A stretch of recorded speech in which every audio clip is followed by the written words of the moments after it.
Добро утро. Ето го. С големите вълни. Другата я изпусна и няма да реагира на нея. Номи, виж! Виж! Давай!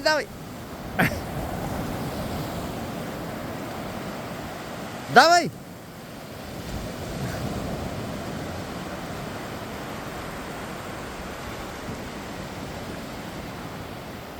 А с нощи гонихме зайци на едно диво място. Не вярвах, че има такива места в Созопол, мислех, че всичко е застроено.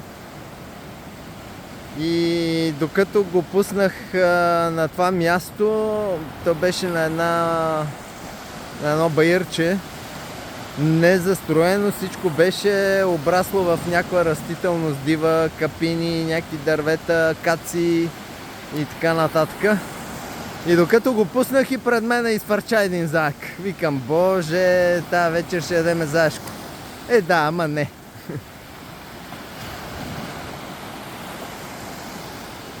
Айде, лек ден от нас.